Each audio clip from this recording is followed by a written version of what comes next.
De mille et une manières, mesdames les infirmières, vraiment pour me satisfaire, vous ne savez qu'inventer. Ah, musique un petit peu rétro à 9h13, mais ma foi, c'est souriant, tout comme le sont souriantes Laura et Nathalie qui sont là pour nous raconter deux belles histoires. Celle de Nathalie, vous savez, c'est l'histoire d'un changement de vie et réussi. Et avec Laura, c'est l'histoire d'une initiative. L'initiative, moi j'aime bien ces gens qui pensent aux autres et qui en font un business, mais sans que ce soit vraiment un business. Oui, parce que pour l'instant, Voilà. la jeune femme en question ne gagne pas encore d'argent. Gagne pas un rond. Donc, et encore une fois, comme vous le disiez, ça part d'une histoire personnelle et d'une envie de faire du bien autour de soi. C'est l'histoire d'une infirmière qui se dit, maintenant le digital permet quand même de simplifier la vie des patients. Bien On sûr. peut, grâce à certains sites, réserver un médecin près de chez soi en ligne. Et par contre, pour tout ce qui est profession libérale, pour les infirmières, pour les kinés, c'est plus compliqué. Et on n'a pas toujours, on a des soins à faire, on sort d'un séjour à l'hôpital et il faut trouver la bonne infirmière, surtout qu'elle ne soit pas loin. Comment faire? Eh bien, justement, l'idée, c'était de créer une plateforme où on peut avoir accès à des infirmières, à des spécialistes, près de chez soi. Tout ça est bien sûr validé par le ministère de la Santé et tout à fait légal. Voilà, il n'y a pas de commercialisation. C'est ça. L'idée, c'est juste de rendre C'est un service service. aux patients, mais aussi aux professions libérales, aux infirmières qui n'ont pas forcément les clients près de chez eux. Et encore une fois, tout ça réduit notre impact carbone parce que c'est toujours mieux de faire appel à quelqu'un qui habite à peu de kilomètres de son domicile. Je suis allée la rencontrer. Mes mauvaises nouvelles, la voilà ma maladie. En effet, comme l'on est, c'est maman qui me l'a dit. Mauvaise nouvelle, la voilà ma maladie. En effet, comme l'on est, elle me l'a dit.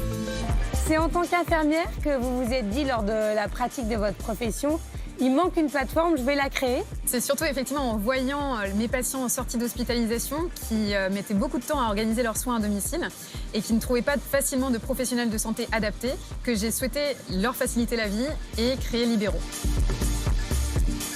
Quel est le mode d'emploi de la plateforme? Sur la plateforme, le patient ou son proche aidant indique 2 critères de recherche. Le premier, c'est le type de soins dont j'ai besoin, injection, pansement, rééducation, et l'adresse à laquelle j'habite. Et en fonction de ces 2 critères, je trouve l'ensemble des professionnels de santé qui correspondent à mon besoin et avec qui je peux envoyer une demande de soins. Est-ce qu'on peut parler d'ubérisation de votre profession? Non, pas du tout, et c'est justement bien pour ça que je me bats aussi tous les jours.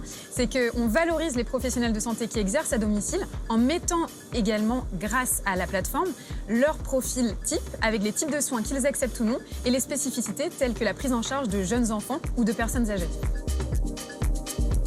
Quel type de professionnels peut-on trouver sur la plateforme?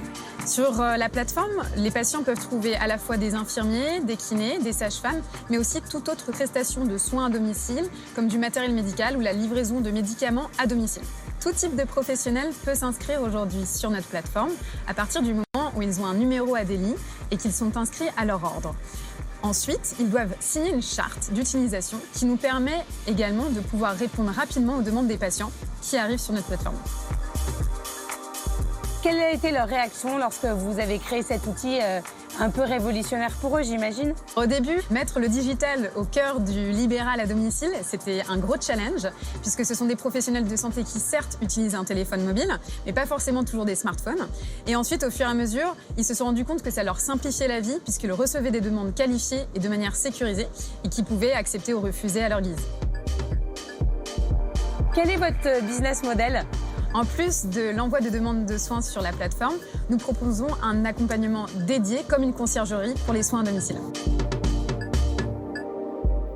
Ouais, c'est la bonne idée de service. C'est la bonne idée de service. Et si vous nous regardez, si vous connaissez d'autres idées comme ça qui ont besoin d'être mises en lumière, n'hésitez pas à nous le faire savoir. Je voulais aussi vous dire concernant votre compte Instagram que j'avais reçu plusieurs messages car vous avez un faux compte.